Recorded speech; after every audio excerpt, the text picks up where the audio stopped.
सुनने में आ रहा है कुछ बंदे अपना एड्रेस चेंज कर रहे हैं क्योंकि पिछले एड्रेस पे जो हैं लोगों ने उन्हें ढूंढना शुरू कर दिया है। हम आपको सोने नहीं देंगे, आपको रात भर जगा के रखेंगे। वैसे ही अब कंपनी ने भी अपना नया एड्रेस निकाल लिया है क्योंकि पिछले एड्रेस में बग्स बताए जा रहे हैं।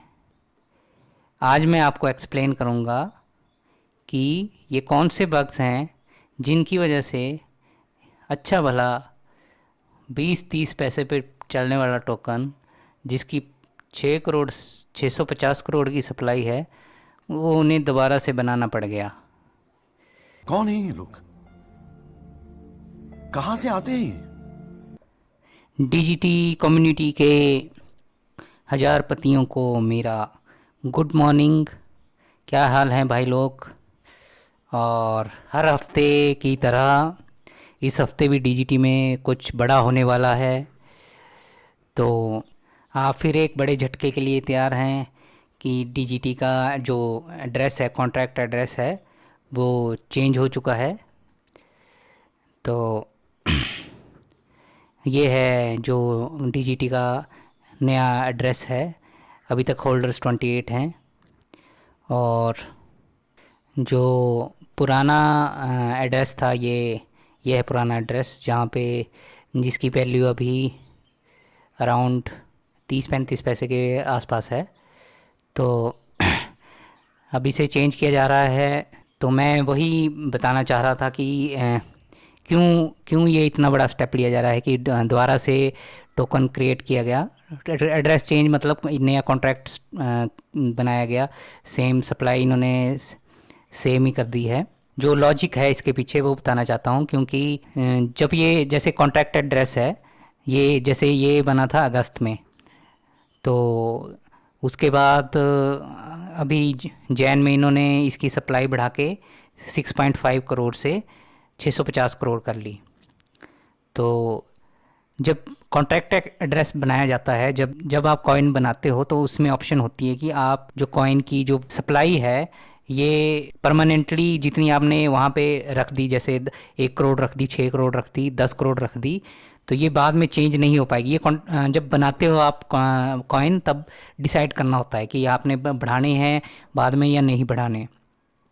क्योंकि जो ये बढ़ाने वाला काम होता है तो ये मोस्टली स्कैम्स में किया जाता है। क्योंकि आप देखो ये मतलब इसमें कुछ नहीं करना, अगर बढ़ाने हैं तो सिर्फ आपने उसमें वैल्यू इंक्रीज़ करनी है कि अब मेरे पास अब हमारे वॉलेट में इतने कॉइन हो जाएंगे और किस वॉलेट में ये ट्रांसफ़र हो जाएंगे। तो आप सोचो अगर बिटकॉइन में ऐसा हो कि कल को कोई भी सप्लाई बढ़ा दे तो बिटकॉइन की वैल्यू तो उसी टाइम गिर जाएगी। क्योंकि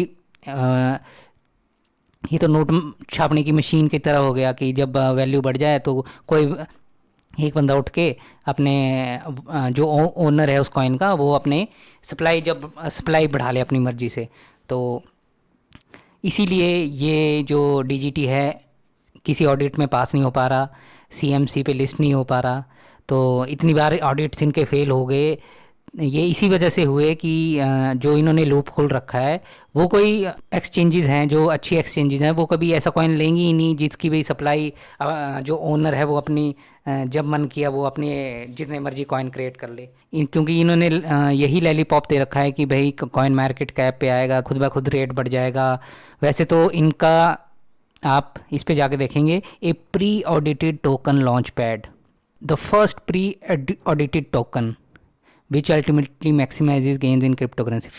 प्री ऑडिटेड टोकन का क्या मतलब है भाई? ये ऑडिट हो चुका है पर इनके खुद के कोई भी ऑडिट अभी तक क्लियर नहीं हो पा रहा। इन्होंने खूब कोशिशें कर ली, तो अब जाके ये नया एड्रेस बनाया इन्होंने जिसमें मतलब इन्होंने ये लूप होल बंद किया होगा कि अब हम सप्लाई नहीं बढ़ाएंगे। मतलब अब ये जो कॉन्ट्रैक्ट एड्रेस है इसकी सप्लाई को मतलब नहीं बढ़ा सकता ओनर भी। एक बार क्रिएट हो गया तो ओनर भी नहीं बढ़ा सकता, ठीक है।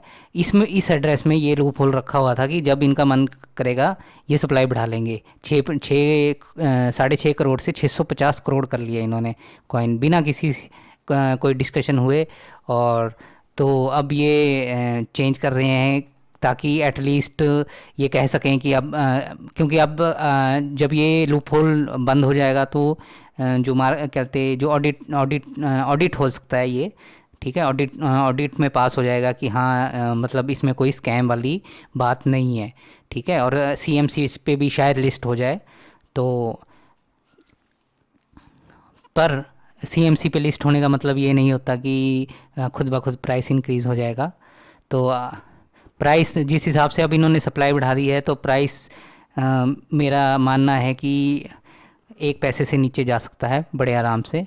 तो देखते हैं, क्योंकि आप ये देख सकते हैं कि सप्लाई कितनी, मतलब सप्लाई बढ़ने से और रेट गिरने से इनकी जो ये देखिए जो पहले जो जिस स्टेकिंग जिस अकाउंट में थी उसी में मतलब सेकंड नंबर के कॉइन थे। अब देखिए अब 3-4 अकाउंट्स में इतने कॉइन्स आ चुके हैं जो स्टेकिंग के अकाउंट से ज़्यादा हैं, ठीक है। तो आप देख सकते हैं, क्योंकि स्टेकिंग वाले अकाउंट में तो इन्होंने कहा है कि आरओआई नहीं आएगी। तो अब देखिए कितने कितने कॉइन आ चुके हैं लोगों के पास। ये जब ये सेल करने आए तो प्राइस इसका ज़रूर 1 पैसे से नीचे जा सकता है। अभी भी लोगों को लगता है कि अब जैसे इन्होंने ये बना लिया है फिश टोकन है, इसके बारे में भी जल्दी मैं बताऊंगा आपको। तो देखते हैं क्या ड्रामा होता है। हर हफ्ते कोई ना कोई, हर हफ्ते डिजी इन्वेस्टर के साथ स्कैम हो रहा है। जो उनको आरओआई बोली जाती है कि इतने % आएगी, जिस रेट पे आती है रेट उससे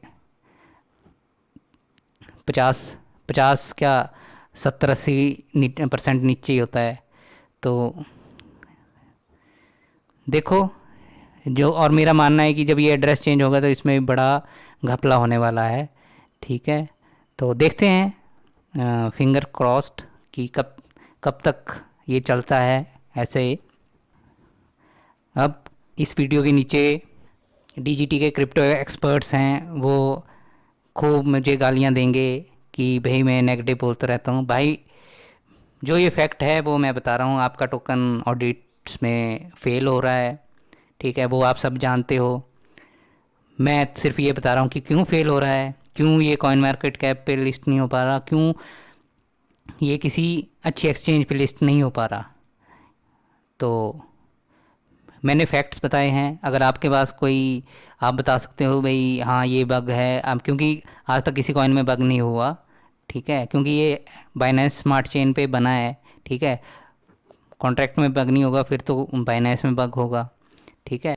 जो डीजीटी के क्रिप्टो एक्सपर्ट्स हैं वो अपना ज्ञान ज़रूर नीचे कमेंट सेक्शन में दें। और जिन भाइयों को अभी भी लगता है कि ये मार्च में इसकी वैल्यू $15 जाएगी तो उनसे भी ज़रूर हम वार्तालाप करते रहेंगे। धन्यवाद। कैसे कैसे लोग रहते हैं यार यहाँ पर। साला तुमको पागल कुत्ते का गाड़ी उठा के ले जाएगा बता रहे हैं हम।